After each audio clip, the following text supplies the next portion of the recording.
Hello. Hey, Draskyl, sorry for the wait. Hey man, you all good? I saw your game. You were crushing it, dude. Nice job. We had a tough start. Let me update title to what we're doing. Yep, yep.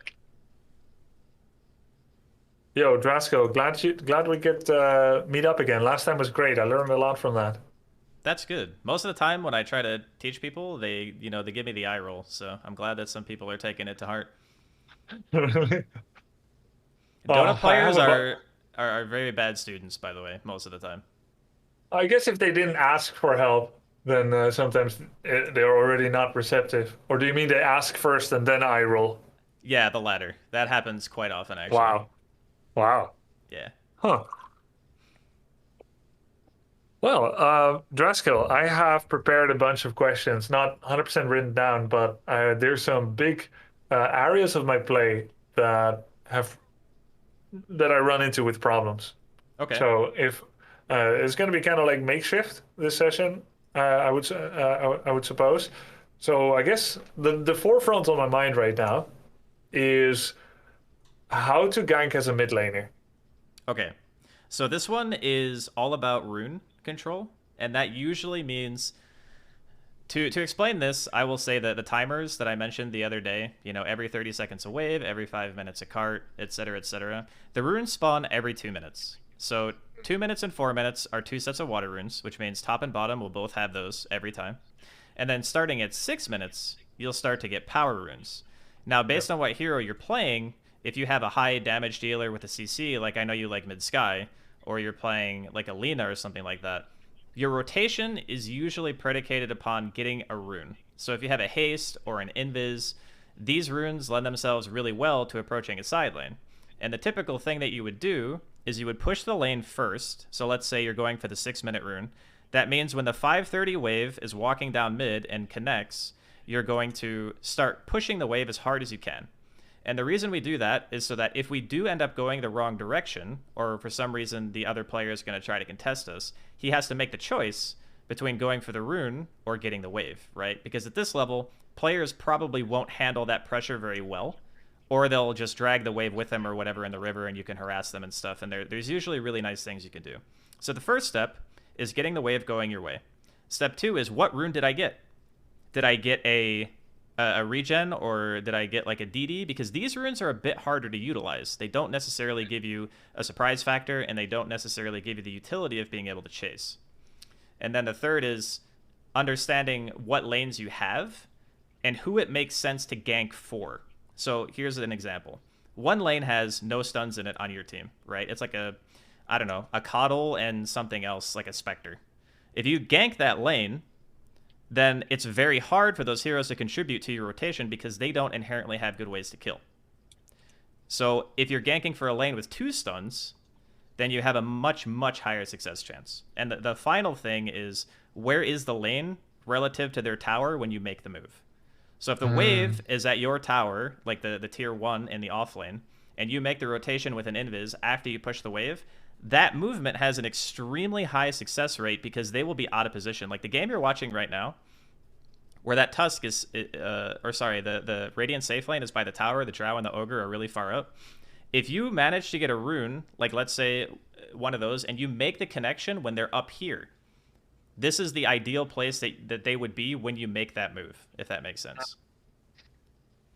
Okay, that makes a lot of sense. So um, I knew about the timings of the runes, the power runes, and the alternation of it, and how Right. vision can help to know which side.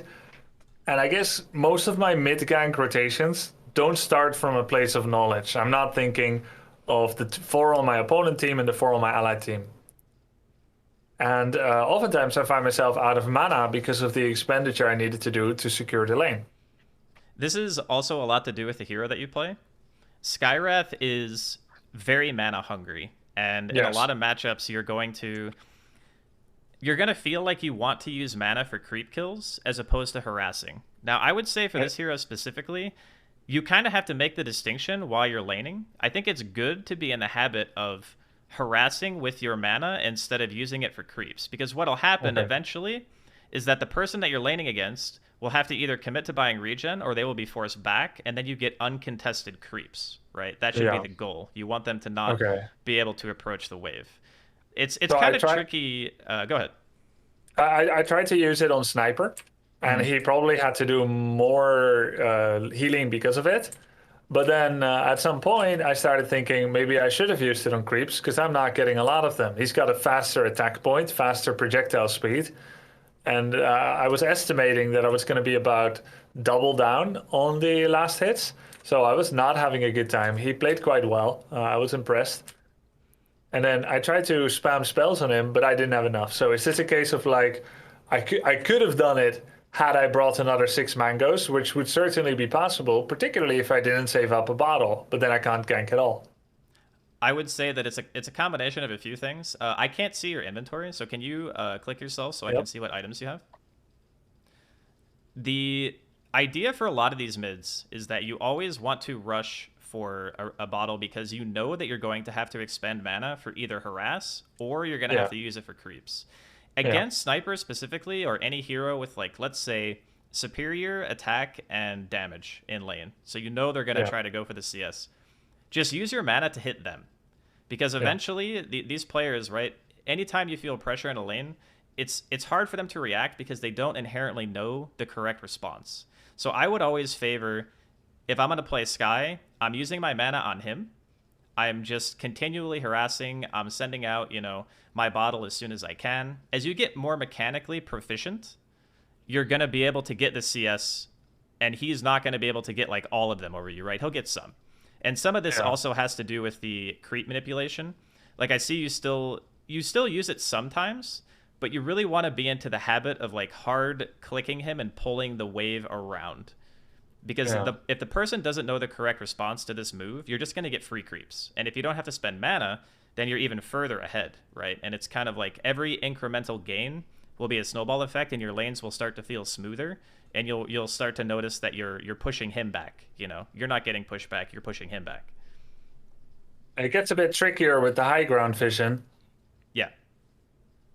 Yeah, Yeah. I mean, stuff like this happens because you're really just, like, limit testing. It's hard to take everything in all at once. You don't have a lot of these things memorized yet. Like, it's understandable mistakes, right? Like, that's what the whole learning process is about. So I think for your hero, I just want to put it on the record, I do not think Sky Mid is very good. I think that it's hard to execute, and it requires a very thorough understanding of, like, what rotations you need to make, and also good awareness.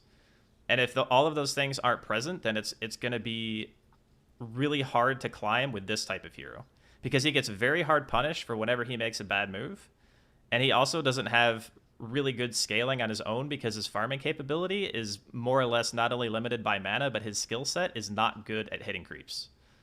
Yeah. True. Well, I seem to be doing okay with him, at least Yeah. until this level. Like, I wonder if it's okay to keep playing him until it doesn't work anymore, and I run Yeah, into like absolutely. issues of Yeah. yeah, I just want you to not feel bad if you lose games, because there are certain heroes that are just way easier to execute on. This is a hard hero, right? Like, this is essentially an all-in type strategy. You're banking on the idea that you're going to make successful rotations and you're going to hard snowball. And if you don't, the game is going to get rough. yeah. Usually, I have bad early game with him actually, and then end up blowing people up, Yeah, he still does a which lot of is damage. it's like the opposite of what you should expect since he should be like a momentum hero. Yeah. But at this point, like I have no mana. I would spend all my gold on mangoes if I wanted to do anything after contesting sniper a bit. But then in terms of my skill build, if I respect that, like if my goal would be like sniper's quite passive, right? Ideally, he's gonna want to try to take down the tower. He's not really one to go gank, even with runes, right? Not usually. He could, but not usually? Question mark. Yeah, he wouldn't. And the way that you kind of beat him is you make the rotations to your side lanes with runes, right? You always walk. In these types of matchups where, like you said, he's going to be stationary, we don't really want to TP to his side lane because we need a way to get back to mid. The ideal Yeah. situation is we grab a rune, we kill a side lane, and we TP back to mid. And if we still have enough mana, then we're looking good. If we don't, we probably have to send some regen, or maybe we take a trip back to base and then we TP back to our tower. Like, these are kind of the struggles of the ganking oriented mids. against the guys who are a-okay just standing there, because losing the mid tower is really bad for the flow of the game. You lose a lot of map Yeah. control. So you kind of have you have this interesting dynamic where he's probably not going to be too intent on even looking at runes at this level. But Uh, good players who play like Sniper Mid or like Dragon Knight or these stationary heroes, they're going to take your tier 1 eventually, right? You're just going to have to accept yeah. that. But at this level, you Yeah. might be able to make the correct move and outplay them. So skill build wise in this matchup, is R and E just wasted? I already knew he's doing WE build, so I don't really need the silence. And as a damage amp, it's a bit too all in. I mean, I could do it if I bring him low, but I feel like if it's about poking him out, and I assume that he is going to probably get out before it gets too hot, and I don't think I'm gonna get a lucky like 700 mana combo to one shot him. Should I just go max Q, max W, and then bring like 6 mangoes?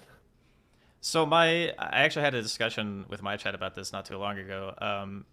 My understanding of Mid Sky is a little fuzzy because honestly, it's not really played that much. But what I would suggest is if you want to go for a more of a harass, like hero-oriented style, that you would actually max your W because it's incredibly cost efficient, and you don't have to Yeah, worry about like, you're consistently below like half mana, right? yeah. Like, yes, you're throwing these arcane bolts, but you also have to keep in mind when you're sitting at this amount of mana, how are you going to rotate, right? Like, it's gonna You feel will see really, soon. yeah, it's gonna feel awkward though, right? Because you're not gonna have enough mana for your whole kit. You're gonna need the rune just to be able to regen the mana, right? So there's always a risk of being too low mana all the time when you go this build, and you can't actually like make a move because of it. Yeah, and usually I do max concussive shot with him. I like the range because with Q I expose myself. With W I get really long range. It's nice spammable. It slows them, so it has a bunch of advantages. This time I think, yeah, I tried to go max Q because I thought maybe that's good for harassing him, single target rather than. But I don't have a lot of intelligence yet, so max Q doesn't do that much yet.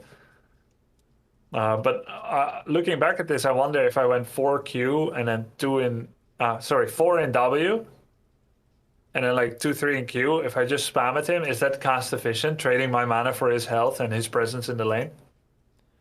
This one is it's kind of up to how the other lanes are going too. If your other lanes are struggling, it's probably in your best interest to help them as opposed to sit there, because one set of tangos is usually more cost efficient for what it gives than buying like 3 or 4 clarities to fill your mana bar. Like right now, clarities are kind of in You a mean rough mangoes, spot. right?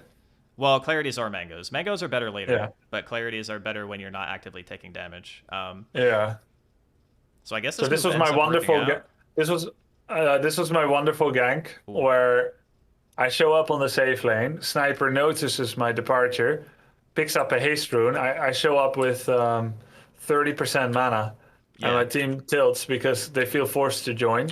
It makes sense. Like I think maybe I might not join as a PA level 6, but he's doing like the empathic response, and we're trying to go on the hardest target to kill with 2 supports and a position 1, and me not having enough mana.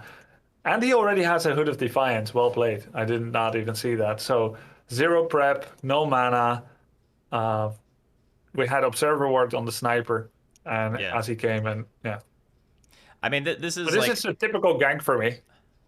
right, but this is a just a timing misunderstanding, right? Like if you had waited to make this move, you would have taken the rune from the sniper because his response only comes from the fact that you left your lane, right? If everything stays status quo and you wait until the 10-minute rune spawns, then you can just decide for yourself, in that moment, always also be looking at your mana bar. Be like, "Hey, what can I contribute to this if I go?" Right? But your recollection of events is true. Like everything that you said is accurate. Timber is very hard to kill. It's a PA. PA does not deal a lot of damage. Your Bane wasn't 6. These are things that you're going to have to grow accustomed to when you're making these moves. The first and most important thing is if you're going to move like this, just have a rune. If you don't have a rune, it's okay to chill. It's No totally root, don't okay. go. It's totally okay to chill. I mean, if you see some guy getting dove like under the tier 1 for like 10 seconds, you can keep an eye on it and look and see, you know. But you want to be in the habit Yeah. of like this checklist. Do I have a rune? Do I have mana? what do I give to my gank if I TP, right? Because these things are very high investment for the mid player. You don't want to spend your time, running around and doing this random stuff because it will ultimately hurt your game and your item Yeah, progression. And sometimes it even backfires. Like, look at this Timber. You're just chilling up here, right? And you can't do anything to him. He's so tanky. yeah, If you're just yeah, mid, farm your Atos, 15 seconds a rune's gonna spawn. And then you can yeah. have that rune control. This is how my ganks usually go. I show up with 3v2 and we all die. It sucks. It sucks so much. Yeah. The Uh, other there's another philosophy that we can apply to this too, just in addition to all the other stuff. It is usually a bad idea to gank the losing lane. Because that hero that you're going to is going to be strong, right? It doesn't even have to be uh, a Timber. It could be anybody.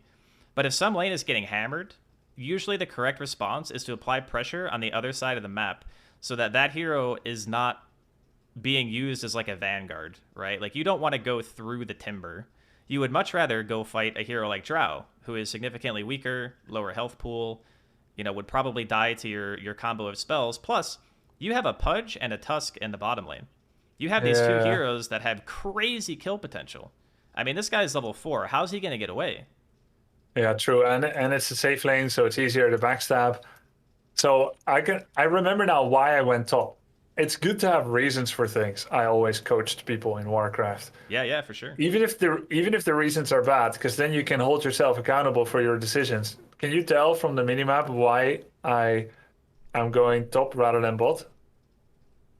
I honestly don't know what you saw that I didn't see. Bounty rune. I have Ah, okay. 5% mana, and I figured if I go to the bounty rune, I'm gonna have enough mana to pull this thing together. A little bit Yeah, of yeah. tape over the old Volvo, and maybe So we can make it to Mickey D. the way I look at the situation is even if I get that rune, I'm still Like you can pick it up and that's fine. But I'm Yeah. looking at this like I'm looking at a base angle, or I'm buying like 10 clarities because I'm a Sky and I have no mana. So Yeah. this, like being up here is what I would say. I refer to this a lot when I'm playing, but playing the wrong side of the map. The reason Yeah. why we say it is just because of the stuff that we explained before, right? You're going through the tankiest hero. Even Yeah. killing the Timber, if you could, will only be strong if the safe laner can occupy the space after he's dead. But what happens if you kill the Timber once is he just teleports back to the lane, and he's still just as strong as he was before. And since your safe laner is a PA, and I'm sure you don't really have a lot of experience in a ton of matchups, so I'll just say this: it's a horrible matchup for PA. Like it is, Okay. it's basically like getting hard cheesed out, right? Like Because she's PA. a physical attacker that gets bonus damage if they're alone, or she gets bonus crit damage or something, but she may not have a lot of points in it yet early. And Timbersaw gets more and more armor the more physical attack they get. Yeah, it's a really really tough matchup for PA. In fact, if you ever see that, just understand that that lane is like 100-0 for the Timber, and then Yeah. you either look at the other heroes on your team and decide, okay, if we're gonna gank this guy, we need to bring a lot, or we just ignore him, let him take the tower because we can't hold it anyway, and then go apply pressure elsewhere. Like let's just say Path of Least Resistance is really good for the mid player. He only gets attack speed, a little dagger that slows a bit. He gets some evasion, and his crit comes at level 6, so he's got like no damage early game yet. Yeah. But this is a really And good game to look at because it teaches you a lot of philosophies that you can apply to any mid. Like it doesn't matter if you're Sky, doesn't matter if you're Lina, doesn't matter if you're Lesh, like all these things apply. yeah, okay. Well, then there's another issue. When I am mid and I do get the rune and the bottle, and I do, let's say that I do have all the conditions being met, right? I pick up a nifty Invis rune. I'm going to the lane that is already losing for the opponent, and I'm gonna make it worse for them, right? Maybe we even get half a tower or a tower. Yeah, yeah, that's a good move. That's exactly the Uh, way that you should approach it. I have mana, I have health. Maybe I'm level 6, just reached my power spike level 6. Maybe my ally is level 6 in the off lane. I don't know. Let's say if all of those are correct, I pick up the rune, I go there, everything is correct. Question number one is how do I move? Do I walk through the river, get my boots wet? Do I go over their high ground? Our high ground? Typically, the high ground is the correct play. This is another thing to remember too. So at the beginning of the game, everyone's gonna place wards, right? This is actually Yeah. something that most low level mids wouldn't know. But if you place the ward before the creeps spawn, the first set of observer wards is going to be dead before the first power rune, right? Because they last 6 minutes. Yes. So if you make a rotation at 6 minutes with the rune, there is a very high Oh. chance their vision is going to be down because it will not last past the third rune. Now, Oh. good supports will wait to drop it until after the wave Yes. spawns. But Yes. fours and fives who literally don't do that, the vision will fade, and if it's not perfectly overlapped, then the gank has a much higher success rate. Also, you get, like, if you place it 2 seconds after the creep wave, you get a glimpse of where the power rune is. That's an edge already. Yes. And if you place it 30 seconds later, you may get a glimpse of the opponent if they get the rune and their rotation, where they're going. Yep. And there's also so there's a couple things. There's two types of wards that are placed at the start of the game. There's usually like a lane ward for the offlane player, and then there's a ward for the mid. But then the first observer that is bought is usually the one that is placed to catch the rotation, right, at 6. So when you are if you want to gank for a side lane, like in this game is Zeus right now, if you Yeah. wanted to gank for one of your side lanes, you would push the wave with your arc, right, like we talked about. Yeah. And then if we Yeah. pick up the rune successfly, if Yeah. it's like a haste or an invis, you could probably just walk up, right? Because we're Yeah. assuming at this level pre-sentrying a lane and stuff, and just having that all together is probably not going to happen. Then you can kind of run however you want. But if the Through the lane, river like this. yeah, if you have one of those two runes, it's typically fine to just take the YOLO path, like shortest distance, right? Oh yeah. But if you have something that's a little less like kill oriented, like a DD or a regen or something, you can actually just like take a look at the lanes, see how far away they are from the tier 1. So like in this situation, your pause, the morph is under his tier 1, and the axe is basically under his tier 1. So what are our success like chances of rotating with like a DD, right? Like not super high. So if we make a Yeah. move right now, we're hoping that the wave would ricochet back. And one way that you can, this is kind of a little bit more advanced, but if you want to try to tell where the wave's going to be, you can Yeah. also look to see if anyone's done a pull, right? Someone does a Yeah. pull, the lane's going to ricochet back and forth, and then if you're a hero that's not Zeus, you could theoretically go for a dive. But since your hero offers no stun, it's going to be a little bit harder for you to get in and really apply your damage. What do you So mean no stun? I got lightning bolt. well, if it was skilled, yes, but I mean your build is correct, but we shouldn't have lightning bolt this early in the game anyway. Like your build is pretty standard for that kind of thing. So there are Yeah. some heroes that just naturally don't lend themselves to ganking that well. Zeus kind of falls into that category. Like Sky is a much better side lane killer, right? Oh, Zeus yeah. is If you cool. have health and mana, yeah. Yeah, Zeus is cool if you just need a little bit of extra oomph in a side lane because you can ult from mid, right? Like you don't need to be there. Yeah, that's true. So that's the benefit So, of Zeus is you don't actually have to be there to commit. so how does Zeus play mid? You're not a tower killer. You You kind are of just not farm. You kind of just farm. just farm. Yeah. Yeah, just get money, get your XP up, get your ult, check for any ult kills, and just stay. What happens when my Ember opponent at level 6 leaves? I warn my allies and I just keep farming mid? Yep, you can warn. You look to see if there's like some sort of dive situation. We always try to control the runes. So this is a dynamic that's important for any of the passive mids versus the aggro mids. Denying them the rune is basically denying them their aggression. Every rune you take from them is a side lane kill that they theoretically could have gotten that they won't get because you took that away, right? Why Like can't so they if you, just go without rune? I mean, they can go without the rune, but it feels a lot worse, right? Like this guy has an empty bottle. It's 7 minutes in. He doesn't have a ton of mana, and he's kind of just like he could be farming mid. But if he makes a rotation, one spirit is 100 mana, and one flame guard is another 80. Then he's Now Ember is a bit different than other heroes because he can get himself back to base really quickly just by putting out a remnant and teleporting. But not every hero has this luxury, right? So the other aggro mid heroes that would make these sort of moves, they would end up losing time if they didn't have a rune and potentially not even successfully connecting with their gank because they either took a bad path or they don't have the rune damage or whatever utility they needed for that move to actually make sense. But the whole thing that we're doing is trying to apply efficiency to all of our decisions. if you ever TP to a side lane, because I know you play a fair amount of mid, I'm sure you've TP'd in the past, and the walk back to mid feels pretty miserable, right? Especially when you don't Yeah. get a kill. You're just like, you're sitting there, you're like, oh, great. We didn't get the counter kill. This TP was kind of bad, and now I have to walk back, and it's like, it's just more wasted time. So we're trying to Yeah. do two things: minimize the amount of time we waste, and then if we do get an opportunity, because we get a good rune, like for Zeus, haste is the best for killing, because you need to be able to close the gap, especially in games where your side lanes don't have stuns. Like this game, you have one stun, or sorry, not a stun, a root, and that's Pit Lord, right? Yeah. So this is a game where I would look at my side lanes and the matchups that we have and just say, welp, I'm probably going to be hitting creeps for a very long time, and just try to be as farmed as I can possibly be, because the only lane I'm killing is bottom, right? Like the only lane I'm killing successfully is bottom, because these heroes are both fairly susceptible to magic damage. Wind And Ranger? yeah, like Wind Ranger and Axe early game, they die to magic damage pretty easily. Like Axe has a bit more Yeah. HP, but his He spin, has more HP, but he builds Vanguard, and she has evasion, so their magic would be the way to them, right? yeah. So a spin and some Zeus spells could kill these guys for sure. But this is Yeah, I went wrong way again, and I again show up with no mana. Watch this amazing gank. okay. Okay, I'm watching.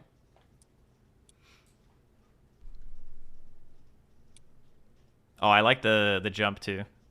That was sick. I was just pressing buttons, not remembering what to do. I don't know how Lion suddenly showed up. McStabby was not ready. Gesher was not ready, and I get one of those team question mark feelings.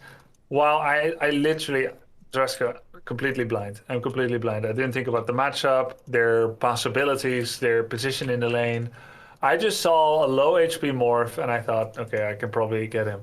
All my ganks happen like this. And while I go here, I also wonder, do they have Obsword here on the outpost, here on the tower? Do they have Obsword here, here, here? Like, I have no idea. Did they have Obsword? Did they see me coming? And isn't it true that even if you go with Invis, you take the short route, you could just be walking through an Op Sentry combination?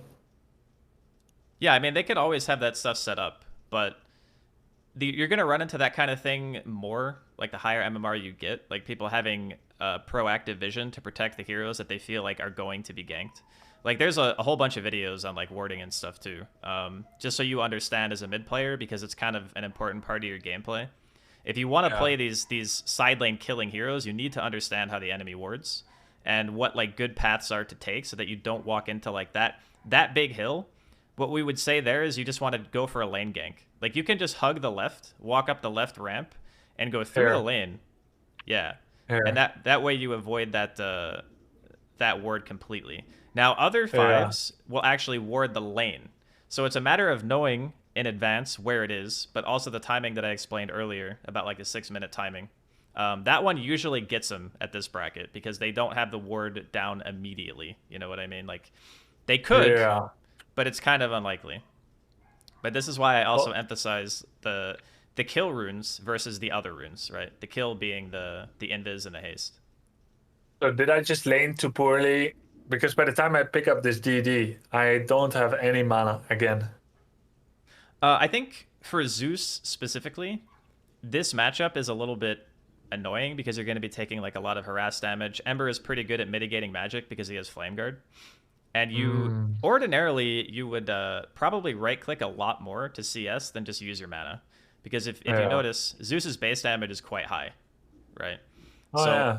And these types of matchups, it's actually fine to try to right click a little bit more to get some creeps, instead of going for just like always arcing, because this builds like kind of a bad habit later on, where you're going to feed a lot of stick charges to the enemy, and they're going to be able to use their mana much more efficiently than you. So how would you play Zeus at middle level, let's say, mid?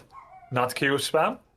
Well, in this matchup specifically, right? Because the Ember is going to be able to do more with his mana than you can do for a long time. If we're not talking about like just hitting R randomly for a side lane, he's also going to benefit much more from runes than you. So arc spamming can be beneficial to push the wave and take the runes away from him. That's what I would want to do. I would want to shove the wave, you know, get arcanes. Always look at the clock, because when it's like, you know, 3:30, 5:30, 7:30. These are the times when you need to start thinking about, okay, which side am I going to go to try to get the rune? I need to kill the Yep. wave as fast as I can so that when the rune spawns, even if I'm not in the best position to get it, I know the wave is going to be pushing into him. Like mid is all about manipulating the creep wave into the enemy as hard as you can without being like, under his tower. You don't want to like be under the T1. But as long as you have creep advantage, you're always going to be able to get the rune. Or even if they for some reason like drag the wave away and they're tanking the creeps and stuff, you have a better chance. Yeah. Okay, so what happens here is I died again with haste rune up, so it auto procced. So I end up running bot. I don't know if I saw him, but he saw me for sure. So I run bot, and then I guess Juggernaut was doing camp. I didn't realize it, and I show up alone. It's so stupid. It's just no awareness. They saw me coming with Ember. Juggernaut's there. Every single gang feels so stupid. Do you want to try? Maybe I play like a live game mid, Yeah, let's do it. and you can counsel me a bit on it. Yeah, let's go, man. Whatever you want. I'll go unranked to get like a quick match. Keep it chill. Are your ranked keys long? No, not too long. I mean, I could do ranked. Yeah, I mean it's up to you. I just wasn't sure if your queues were like significantly longer or whatever. Yeah, let's go ranked mid, and we'll see how it goes. Okay. So for mid, I can play Skywrath, Lone Druid, Templar is there, but kind of kind of fake actually. Like I think it would be cool to play her, but I'm not ready to play her. I could play Leshrac. Well, okay, so let me ask you this. It'll help you decide what to play. Do you want to learn how to Yeah, rotate, or do you want to learn how to just be like farming mid? Because there are a couple of different ways to play rotate. mid. Okay, yeah. So Ro- we probably I don't want want to to play learn how to lone mid. gank. Yeah. So let's try to find a hero that is good at killing the side lanes. If you're dead set on Sky, that's fine. I would recommend learning a spirit hero. So like Ember Spirit or Void Spirit or those heroes are great at killing side lanes. You can also play stuff like Lina. Lena, yeah. I've Yeah. played Lena once. I liked her. I remember her. She has a stun. She has like a flame. She gets attack and move speed for keeping up to 7 stacks, and then she has a finger of death without the stun and stacks. Yeah. If you don't want to learn a new hero at the same time, I would just lock in the Sky because you've had some Yeah. experience with him, and we can just focus on the macro gameplay. Is that better than Leshrac? Leshrac can definitely kill side lanes. His is a bit more reliant on like who you're ganking for. So Lesh is great when Yeah. there's already a stun in the lane, right? Because they can Mm. lead the stun for you, and then you follow up with your split earth, and then you kill them. I think Oh Lesh yeah. is unironically one of the strongest heroes right now in mid. So Yeah. if you wanna learn him, he's kind of just really good right now. Yeah, okay. That is possible. Yeah. Um, I've played him quite a bit, but both Lone Druid and Sniper and Leshrac, they are also quite capable of just staying mid, farming, and threatening tower if the mid laner leaves, right? Yeah, the flexibility aspect of Lesh is what makes him so cool. Because he still does tons of damage. He can side lane gank, he can kill towers, and he scales extremely well with farm. So he does everything. Like normally when I consider a hero to be OP, it's because they fulfill multiple things and they do them all well. Like a lot of jack of all trade heroes are kind of like meh because they don't do anything particularly great. But Lesh does insane damage, has CC, builds tanky, and also can push. So he's got Yes. like all four of those boxes checked. And what about Queen of Pain? Can she gank side a bit? Oh, absolutely, yeah. Any hero with a inherent blink and high damage is going to be able to contribute to fights. She has what we call great TP response. So you teleport in, you can immediately get to a fight that other heroes would be incapable of closing the gap on because her blink is 1300 range, right? That's real far. So Ah, you're able to quickly get into fights. What I'll say about Queen is that she is definitely good, but she's also extremely high risk because if you don't know how to blink, you will feed a lot. Like yeah, you will blink in and you'll be like, "Oops, didn't know this guy was here," or "Oops, got hit by this spell," or "Oops, didn't BKB," and then dead. And that's yeah. That's the part about Queen that is very difficult. When it comes to TPing to the side lane, you said if you judge it wrong, he'll have the walk of shame back to mid. Yep. And I've TP'd before over the forest to bottom lane as Radiant. And then I've always been wondering, do they have one of those ops wards here in the jungle? And if you have good awareness and communication, maybe you would know, and then I don't know. Sometimes I TP in to one person, and then there's like four people waiting there for me, and then I just die. That's the worst. So, would I normally try to only TP to bottom safe lane if enemy is like doing like a bristleback double hero dive for our hero? My heroes are running into the forest, they're trying to get away, and we're getting like a guaranteed connection. I think there's multiple answers to this. I mean, Dota is complicated, right? So there's always like situations, but I'll say in general, I would look bottom first before ever TPing. I would just take note of what heroes I see and just look at their health bars. You know, are they full? Are they half HP? Are they a quarter HP? You know, are they under the T1? I think this is probably the easiest thing to do that won't require a ton of matchup knowledge in order to just decide, hey, you know, TPing to this place makes some sense because I have a lot of mana. I have like this spell I can throw, and these guys are low. That would be where I would start.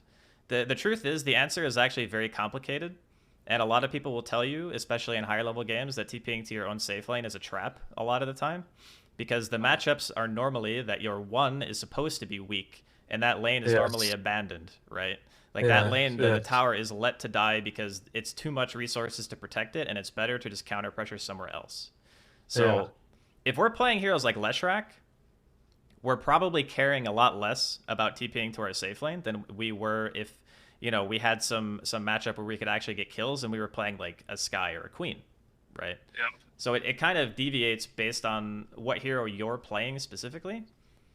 But if we're Lesh players, we're really only ever ganking with runes, and we're really only ever like looking at our safe lane if it's free kills. Like any other time than that, we're probably going to ignore it. Okay, got it. We're mostly looking at attacking their safe lane because it's more likely to work out because we could have like two lane bullies and we're not distracting a position one from their 20-minute farm quest. Yep. You always have to try to look at it from the enemy POV, right? Like what happens if you're playing a game and you know that this mid hero is really scary, and then you see him teleport across the map from where you are as a safe lane? You feel so good about that, right? You're like, man, I'm safe for like 90 seconds. I get 3 free creep waves because this mid player TP'd to his own safe lane. Yeah, makes sense. Quick question. I have to pick now. Okay. Is Razor a good mid laner? Razor? I would not play Razor mid.